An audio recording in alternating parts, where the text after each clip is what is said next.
We think women need to talk more openly about money because money really matters. It shouldn't be embarrassing or confusing. Join the conversation. We'll be discussing a whole range of topics which will help you get comfortable with your finances. Money Matters. Brought to you by AJ Bell. Hello and welcome to another episode of the AJ Bell Money Matters podcast. I'm Laura and here with me is Danni. Hey Danni.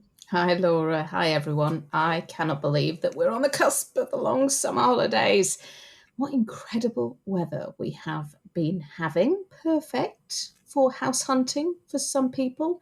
And judging by the number of cars that have been in and out of a brand new build estate, which is just up the road from where I am, lots of people, I think, are doing just that. You have very different hot weather activities to me. I do not house hunt in hot weather. I lay in a darkened room and wait for the heat to pass. But anyway, you're not just obsessed with the new estate across the road from you. There is a reason you're bringing up house hunting, isn't there? There is a reason, and it is slightly cooler in the north, so perhaps that is why house hunting springs to mind. But I want to go and have a little look at the estate, at the show home, just because I'm incredibly nosy. And whenever I see a show home, I kind of want to see how everyone else is living. Don't you do that? No, I don't. I love that though, just nosing around houses with no intention to buy. They've built some new flats opposite me. You should come on a little day trip and we can go and tour the show home together if you want. I love it. Check out the wallpaper. Is there a new toilet in there? All those different things just to see what the Joneses have. The reason I am mentioning it today is because our guest interview this week is all about the Lifetime ISA, which is a savings or investment product designed to help people get together a deposit for a first home, or it can also be used for retirement. And there is a lot that's really right with the Lifetime ISA, or LISA as it is often referred to, but there are also big issues which a select committee has been looking into, and they have called for the product to be reformed. Now, one of those who gave evidence to the Treasury Committee is our guest, Funmi Olufunwa from Hoops Finance. And, spoiler, her stance on the LISA is the same, pretty much, as that of us here at AJ Bell. But before we hear from Funmi, let's get into our one big thing for this week. So regular listeners to this podcast will know that we are, of course, very female focused, but we also tackle a topic each week that's been in the news and we explain it in a jargon-free way. And we try to tackle subjects that help women navigate their financial lives. And so naturally, motherhood, parental leave, childcare play a huge part in a lot of women's lives. So if you have a look on our website, you'll find some research that we did looking into women's financial wobbly bits. So those life moments that can really impact your finances. And we found that only 55% of women went back to work full time after having children. And that number fell to 30% for women that had 2 children. So I think that demonstrates that women still take on the lion's share of the caregiving, and even though shared parental leave was introduced in 2015, there's still only a tiny fraction of parental leave investment that supports fathers and non-birthing parents. So the last set of government figures from 2023 put it at just 5% of employed dads taking their entitlement to share up to 50 weeks parental leave with their partner.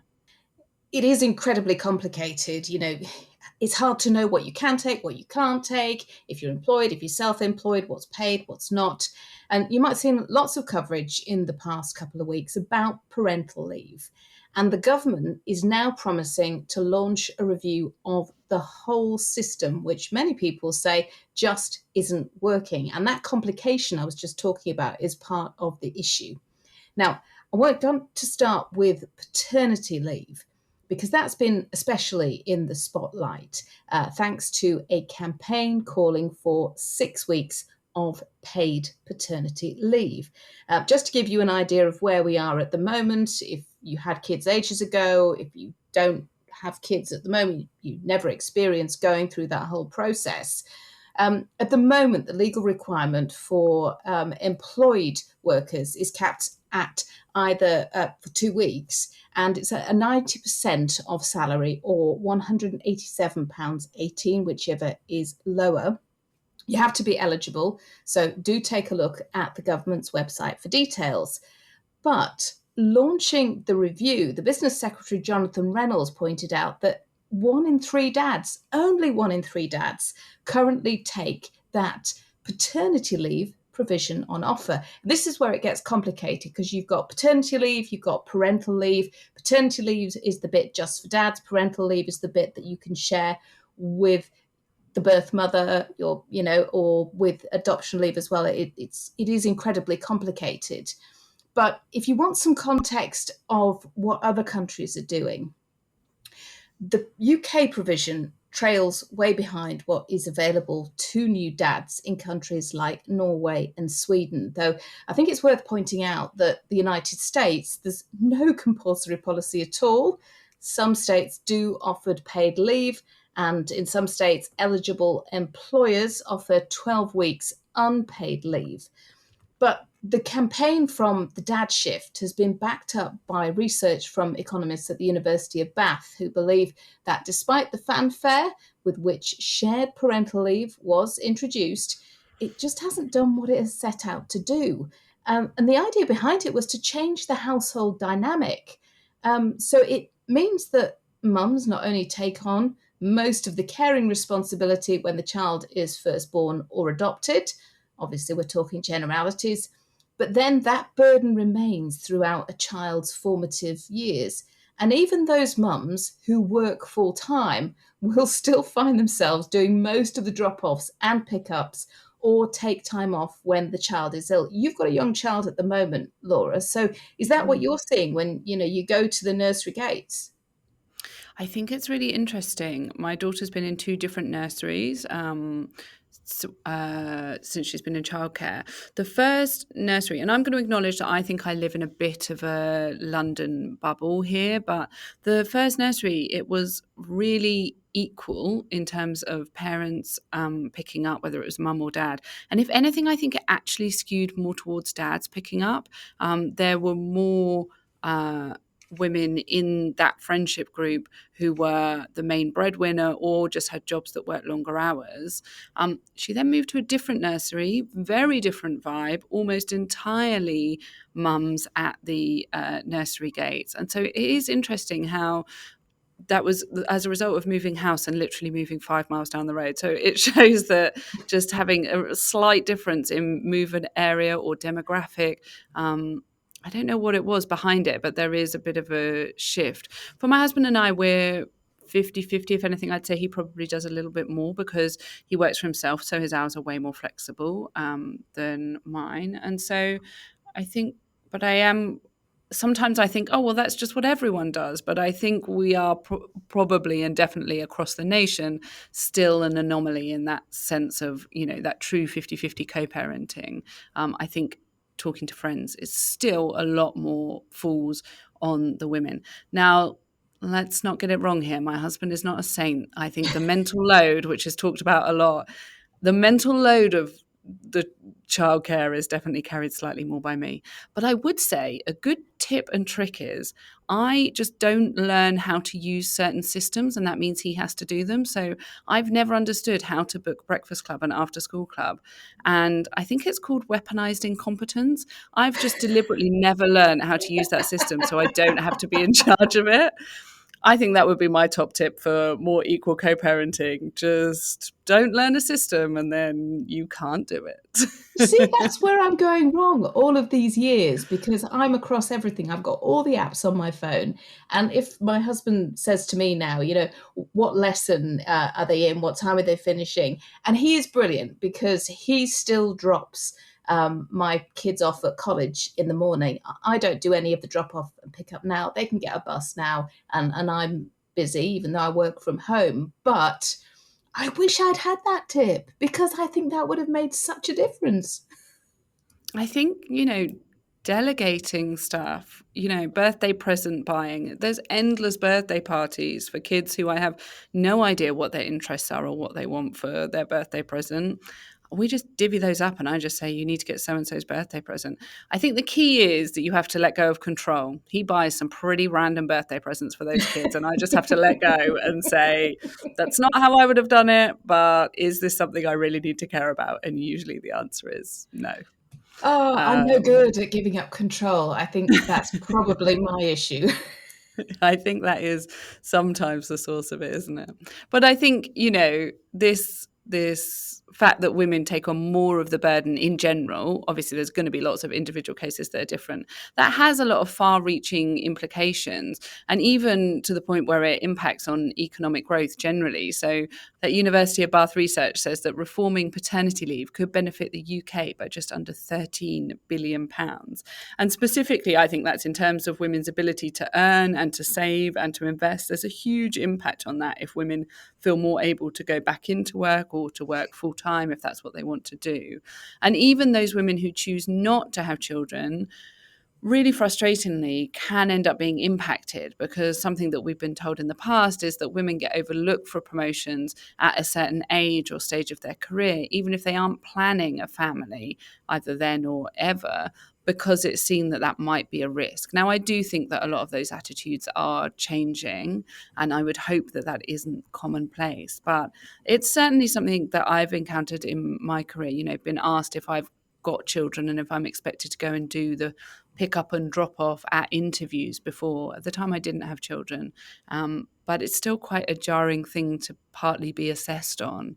But actually, if more men took that time out, took that parental leave, took shared parental leave, then that would shift that employment landscape a bit, because they would be weighed up in a similar way as women in terms of the risk that they might take that time out of work as the employer would see it. We've spoken about the issue on Money Matters podcast before, if you want to go back and have a listen to that. So we spoke to actually 2 new dads who work at AJ Bell about their experiences of taking parental leave. And actually one of them, Aaron, who featured on that episode, is off again on parental leave after having another new addition to the family. So it's really great to see that that has been continued. But there has still been a lot of research done in the past couple of years, which suggests that Aaron and other dads like him are still very much in the minority when it comes to taking parental leave. And I think there's a lot of different reasons for it. But one of the big ones is because they can't afford to. That often comes top of the list. And what the dad shift argues is that shift to 6 weeks paid paternity leave would make a huge difference in parenting equality in the UK, rather than having to rely on the current parental leave system, which is kind of patchy and not really sufficient. And if you are looking to take a listen to what Aaron and Dennis had to say, the episode is The Optimism of Youth. You can find it on our website. And what they both said when I spoke to them a couple of years ago was how guilty they felt taking that leave. And I think that's something that a lot of men say, that because it's not necessarily commonplace, because their dads didn't do it or their friends didn't do it, that when they decide to take that leave, they feel guilty about leaving their employer in the lurch. But then they also feel guilty if they don't take it. But then I think guilt comes as part of being a parent anyway. So, Fully. Just in the mix. But both of them did say that taking that time really gave them a much closer relationship with their children, because they knew some of those little idiosyncrasies, the things that you only learn by spending time with young children. And of course, they change so quickly. And, 1 minute they like grapes with the peel taken off, which takes forever. And the next minute they don't want grapes at all. And knowing those things, knowing how to comfort a child, makes them want to spend more time with those children, even once the paternity leave, parental leave, whatever it is that you're taking, even when that is over. And men taking more time off to be with those children in the early days then makes a huge difference to the gender pay gap. And that's something we talk a lot about here on Money Matters. And the think tank Centre for Progressive Policy analysed some OECD data that suggests that countries with more than 6 weeks of paid paternity leave had a 4 percentage points smaller gender wage gap than countries with less than 6 weeks. So really interesting statistics. Yeah, and the Women Inequalities Commission, which is part of the government, has recommended that paternity pay be increased to 6 weeks. And the business secretary has also said that the review should look at the entitlement for self-employed dads. And what was really fascinating were his comments on toxic masculinity. So saying that he wants it to be as culturally acceptable for a man to take time off, to spend time at home after their child is born, as it is for a woman. And by overhauling the whole system for all parents, it's hoped that more people will have children, because this is an issue that is facing the government and the nation, because the birth rate is at a record low. So previously, I think we thought of 2.4 children. Some of our listeners will be far too young to remember that TV program of the same name. But effectively, this was the average number of children that was in a family, and it was 2.4. That has now dropped to, latest figures show, just 1.44 per family, and it's the lowest since records began. So people are having fewer children, and also fewer people are having children as well. Yeah, our research found that a fifth of 18 to 34-year-olds weren't planning to have kids in the future because of financial implications, because children are expensive. You know, if you've got to take time out of the workplace, you want to go on maternity leave, paternity leave, maybe you're going to go back part-time, maybe you haven't been able to get on the housing ladder. And we were just going to hear from Funmi in a bit about the implications of when you're using a lifetime ISA and the amount that you can use where it is capped. And of course, if you've got a family, you might need a bigger house, which might be more expensive. And it is just incredibly complicated. And that has a knock-on to population growth. The birth rate needs to be 2.1 to sustain population growth. So at 1.44, clearly that's not going to cut it. And that then has a knock-on to the welfare bid, the state pension, you know, because working people support those not in work. So if the population falls, then the number of people that each working person has to support, well, that's been going up. And, you know, that is unsustainable. And I think there's this impact on men, but also women, in terms of, if you think about someone who's just given birth, particularly with their first child, who wouldn't want their partner or their husband to be around more in those first early weeks where you're working out what the heck you're meant to be doing and how you keep this child alive and stop it crying. And when you think about, 2 weeks post-birth, the mental and physical position that a lot of women are in, and then their husband goes back to work, I think it's really tricky for a lot of women. So, the ability to have your partner around for longer, maybe for that initial 6 weeks, if that was paid, and making that more socially acceptable, but also more financially viable by paying for it, has got to be a good thing for both parents, if that's what works for them. Maybe some partners are actually more of a hindrance than a help. In that case, the women wouldn't want them there. But, you've got to think on balance generally. It's got to be a more positive thing for both sides. See, even if they're going to bring you a cup of tea, I do remember when my husband went back to work after taking his 2 weeks off when I had my second child. So I had 2 under 2. And I remember trying to get out the house, and we'd gone through that entire rigmarole of changing nappies and getting them dressed. And then, of course, having to change another nappy. And then, oh dear, you got to get them completely undressed and redressed.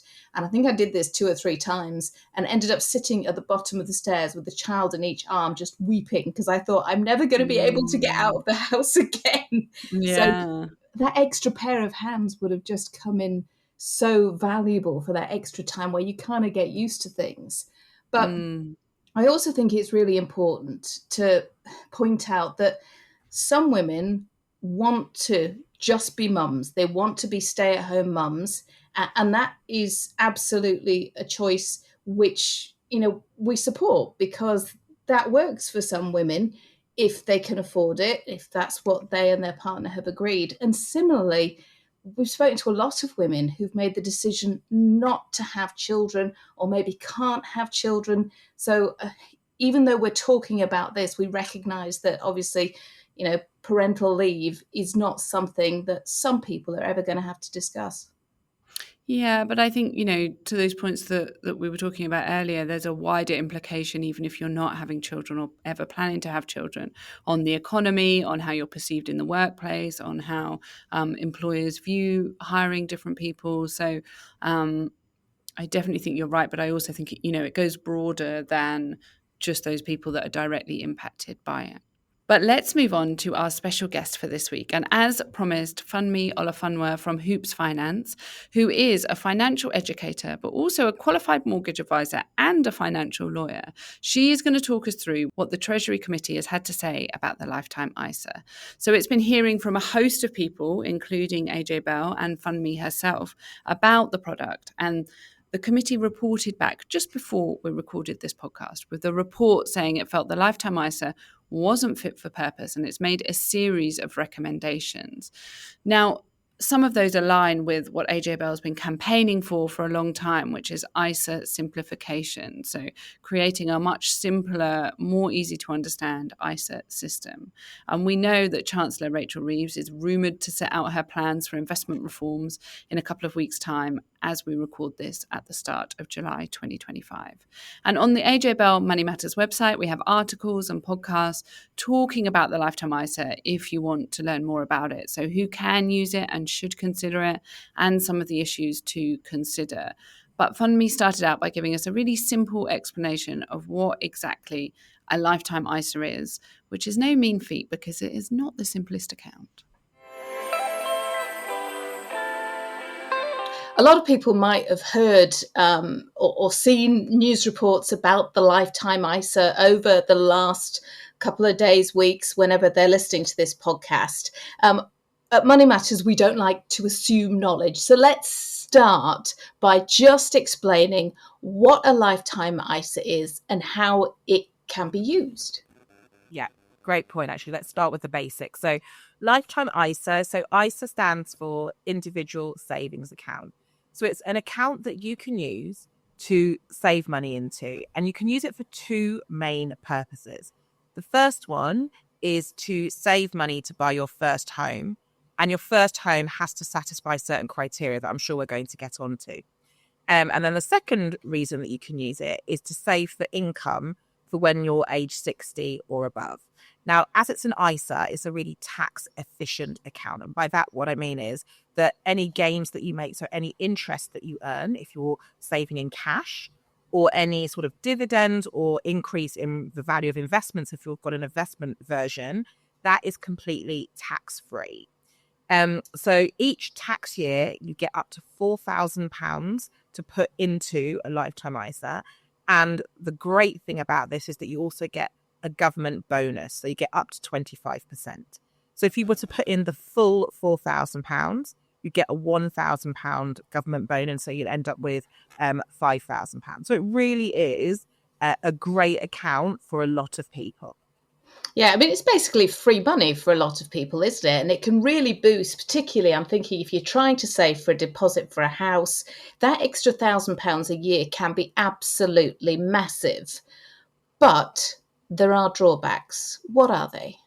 There are. So if we're looking at it if you're using it to buy your first home, so there are rules around what your home needs to look like or what that purchase needs to look like. And the one that I think causes the most problem, or is causing the most problems at the moment, is there is a house price cap. So the property that you're purchasing needs to be the value of it needs to be £450,000 or less. Now, a lot of people, when I talk about this, they think, well, that's actually quite a lot of money. And it absolutely is. £450,000 isn't a small amount of money. However, house prices vary within the country. And so there are some areas where absolutely that's fine to buy your first home. In other parts of the country, typically in the southeast or more expensive towns and cities, that may not be enough to buy the type of first home that a lot of people are looking at nowadays. I think when this product was introduced back in 2017, house prices looked quite different to how they look at the moment. They're about 30%, they've grown by about 30% house prices on average. But that £450,000 price cap hasn't changed at all. So there's a lot of people that are wanting to use this product because, like I said, it is a great product for a lot of people.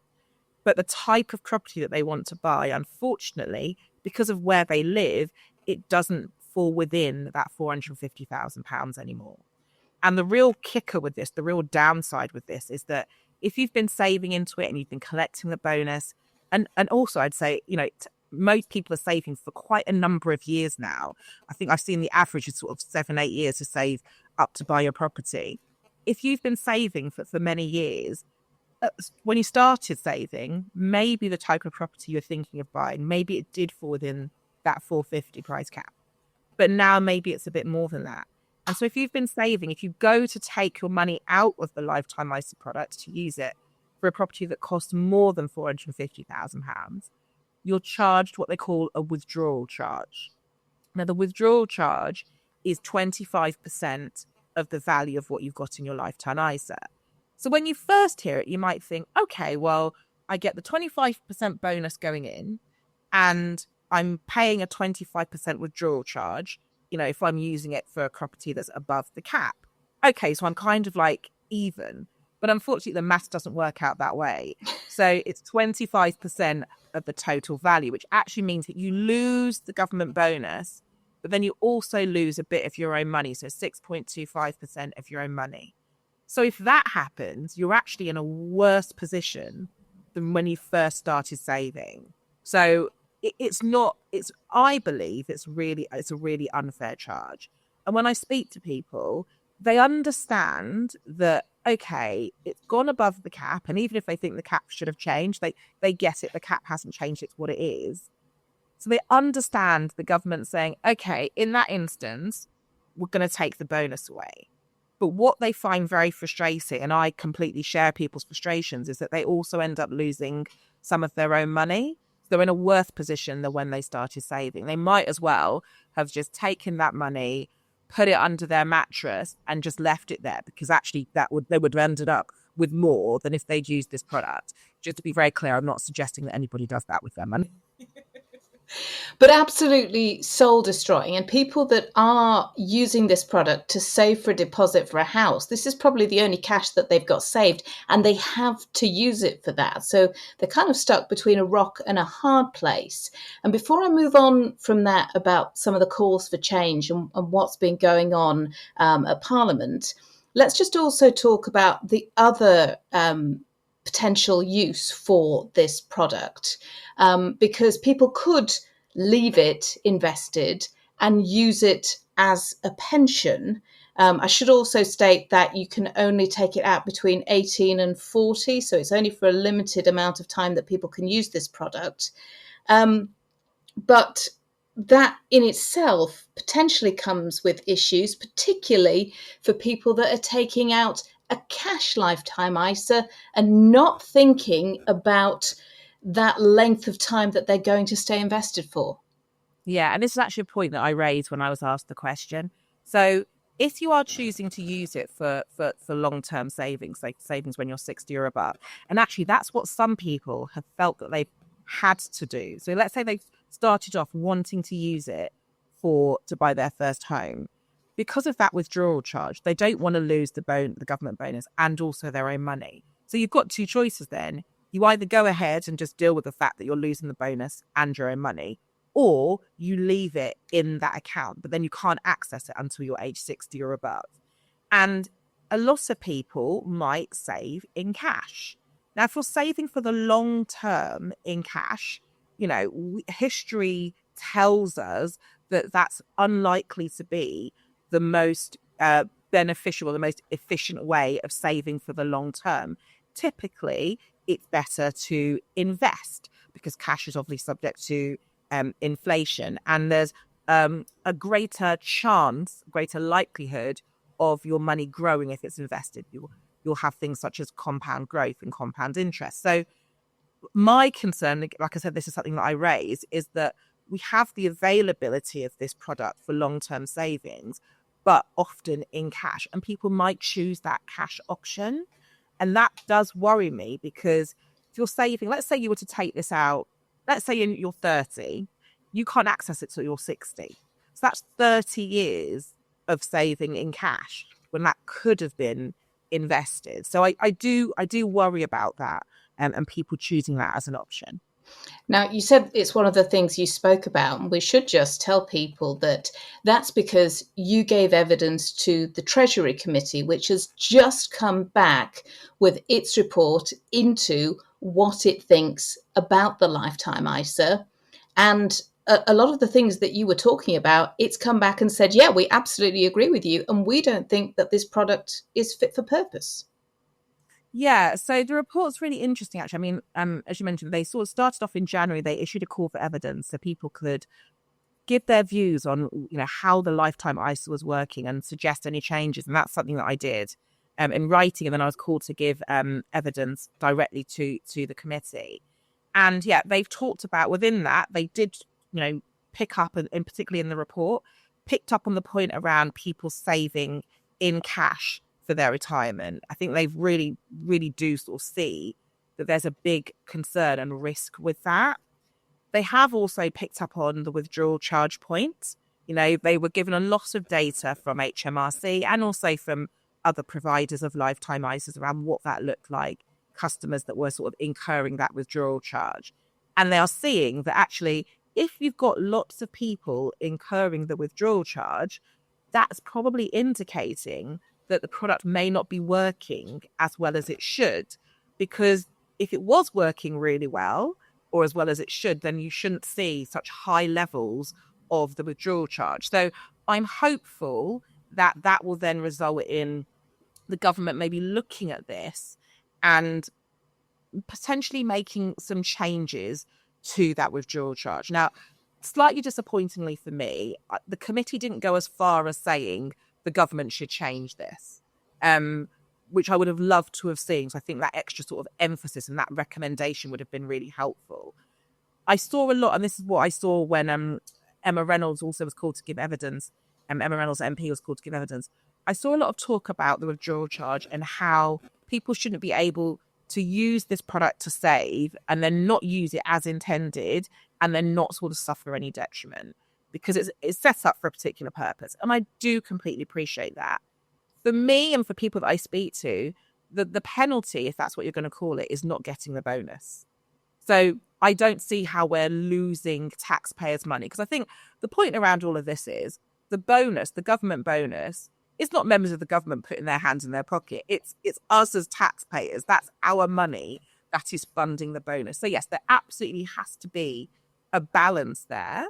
But it's whether the balance goes a bit too far. And in my opinion, it does. Take back the bonus, but let people keep their own money. Yeah. Because I know that in terms of the use for pension savings, a lot of self-employed people choose to use the lifetime ISA for that purpose. And of course, if you're self-employed, often the cash coming in, it can be quite erratic. Some years are brilliant, some years not so great. So there may be times when you have to access that pot of cash. And while everyone that I've spoken to completely understands not being able to keep the government bonus for the cash that you take out because you're using it for something other than intended. But it just becomes, in some cases, a reason then not to save into a pension.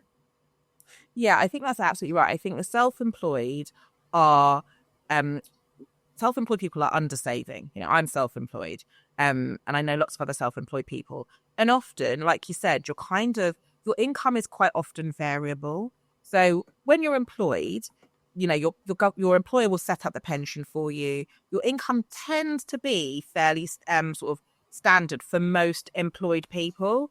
When you're self-employed, it looks quite different. So I totally understand that, when you're self-employed, you're not necessarily paying into a pension with the same regularity as somebody who is employed. So this type of product is a great way to kind of get you to start that habit, to start small and to increase as you go. But yeah, I totally see where people are maybe reluctant to even start saving into it because they know of the withdrawal charge, and they're aware that because of the way their business works, they may at some point need to access that money and they don't want to pay a charge for doing so. So they then might be more likely to save outside of a lifetime ISA and a different type of ISA. And obviously, as we know at the moment, there is discussion about the whole of the ISA regime. So I can see why people, nobody wants to think I'm potentially going to lose my own money. I think most people will do everything to avoid that. So whilst it is a great tool, or could be a great tool for people who are self-employed, I can see why some people would be reluctant to use it. I think that was a really important point there. There could be a great tool. And the Treasury Committee obviously has come back with this report. It's made some points and recommendations. What next? Great question. That is the question. I guess we don't really know the answer yet. We don't. I mean, what I'm expecting to happen is that the government will then we'll be looking at the report, be looking at the findings, we'll be looking at the recommendations, and we'll be taking those on board and looking at that in the context of the whole of the ISA regime. What we know and what Rachel Reeves said in the spring statement was that they're looking at trying to kind of balance equities, so people investing and also people saving in cash. So there has been a lot of talk around what this is potentially going to look like, with a lot of talk, even very, very recently, actually, about potentially decreasing the amount that you can save into a cash ISA. So Rachel Reeves came out and confirmed that the overall £20,000 a year allowance, ISA allowance, that wasn't going to change. She confirm that fairly recently. But there is still this uncertainty around, are we going to start seeing caps on how much you can save in cash? Well, no, we're going to keep a really close eye on that. And it's something that at AJ Bell we're incredibly interested in for obvious reasons. And Michael Summersgill, our chief executive, has been calling for a One ISA campaign, ISA simplification, because it is an incredibly complex landscape. And if you are just someone that wants to save for the future, whether it be for a house or your pension or anything else, you just want something straightforward in order to make sure that your money is in the best place possible. Yeah, I completely agree. I think a lot of things when it comes to finance, it can be, and I'm saying this as somebody working in finance, it can be so much more complicated than it needs to be. And I think what's happened is you've had one product that's been introduced and then something else comes in on top of it and then something else. And we don't often take a step back and say, okay, well, let's look at the entire landscape. How can we simplify this? And so instead, we often just put one on top of the other. And the average person on the street whose job isn't to understand and know finance, they're just trying to get on with their lives. And a lot of people find this sort of quite difficult to navigate. And I think this causes a lot of people not to do things, not to take action, not to open accounts, not to switch accounts, because there's quite often a sense of overwhelm. And that's what I get from, my clients that I speak to. So I think anything that simplifies not just the ISA landscape, but the landscape of finance can only be a positive. We want people to engage with their money. We don't want people to be like, oh, it's all too much, I'm just going to do nothing, because doing nothing can often be the worst thing. So yeah, I'm interested to see what we're going to, what Rachel Reeves is going to come out with in terms of the ISA landscape. One thing I do have a real concern with, though, is that if there are changes to that cash limit, I think that the thinking from the government and from potentially sort of the investment community is that people will take money that they would have saved in cash and they'll invest it instead. And I don't think that that's going to happen, because I think for people to invest, they need to feel confident investing. They need to have that knowledge and feel confident that that's something that they can do. For a lot of people, I think we need to start with the education and the confidence. If we don't have that, I don't think we're going to see people saying, oh, well, I can't put it in an ISA, a cash ISA, because I've reached, a limit. I'm going to invest. I think what we're going to see are people just leaving it, for example, in savings accounts. And depending on the type of taxpayer you are, that might then result in you paying tax on any interest that you're earning. So I'm not sure that we're going to see the outcome that maybe the government is hoping we're going to see. hopefully changes to targeted support that the Financial Conduct Authority is looking at might bridge some of those gaps. And I know on Money Matters, we're going to talk more about that in a future episode. I wanted to ask you about giving evidence to the Treasury Committee. What was that like? It was incredibly nerve-wracking because it's one of those things where you've seen it on the TV, you've seen it on the news, and then you walk into the room and you're like, oh, this feels quite real. So I was quite nervous, I'm going to be honest. I was on a panel with, there was three of us on the panel. It was myself, Michael Johnson, who created kind of the early version of the Lifetime ISA. And then also Martin Lewis, founder of Money Saving Experts. So we were the consumer panel. I asked my community and people that I work with beforehand, what is it that you like or don't like about the Lifetime ISA? Because what I wanted to do was kind of bring the really human element of this. It is a financial product, and sometimes I think you can get kind of bogged down in the technicalities of it and actually forget that what we're talking about is real people's lives, people that are saving for a home or saving for that sort of security in retirement. So that was kind of my main goal, was to kind of bring out people's stories. But yeah, I'm not going to lie, it was quite nerve-wracking. But it was good. It was a good experience. And now I've done it once. It's something that I would, I would love to do again if the opportunity arose. But what I would say to people is that it's something that we can all get involved in. So like I said, this whole thing started with the Treasury Select Committee issuing a call for evidence, and you could respond. And there are actually over 200 responses, and you can log on to the site and you can read them all if you wish. But there are responses from like individuals. So someone saying, I'm saving for my first home and these are my views. So it's something that we can, if we want to, as individuals, get involved in and participate in. So I'd encourage people to do that if it's a cause that they feel passionate about. And really important, I'm just thinking about the panel that you described there. So important that you were a woman on that panel of otherwise men. Yeah, do you know what?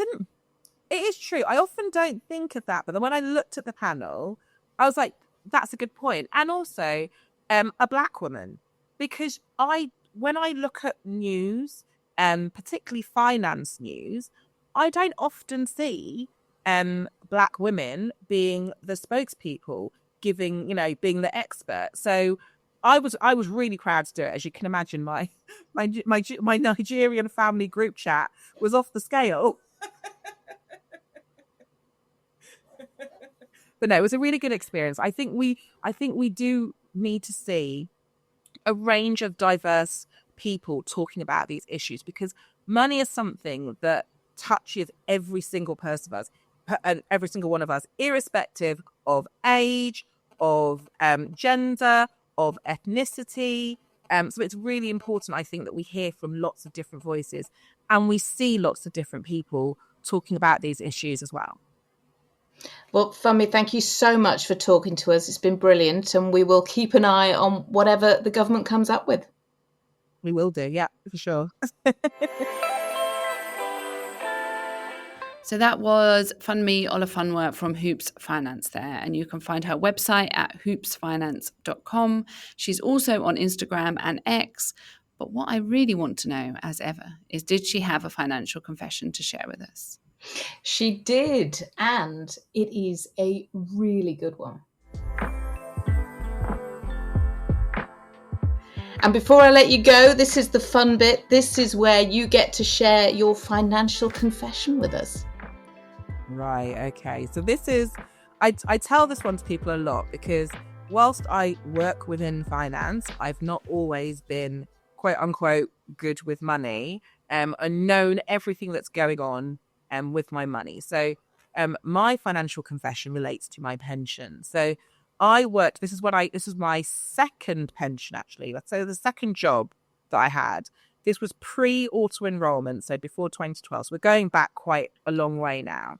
And I started at a company, and when I started, because it was pre-auto enrollment, you had to physically yourself opt in. So they sent me the opt-in forms for a pension.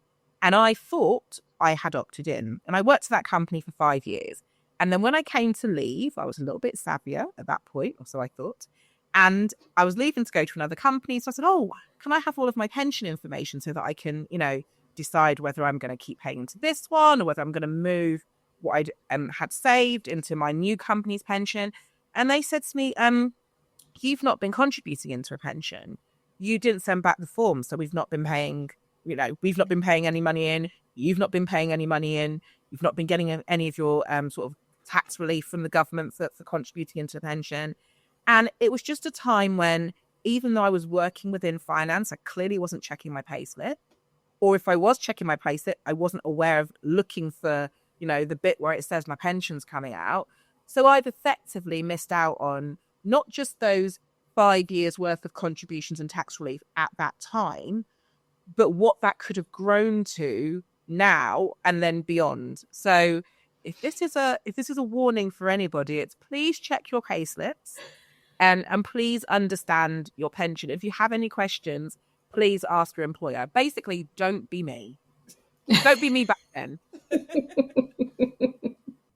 That is a real kick yourself moment, particularly if she sat down and worked out how much she could have had in her pension in that time. There's no ability to get into a time machine and go back and fix that, is there?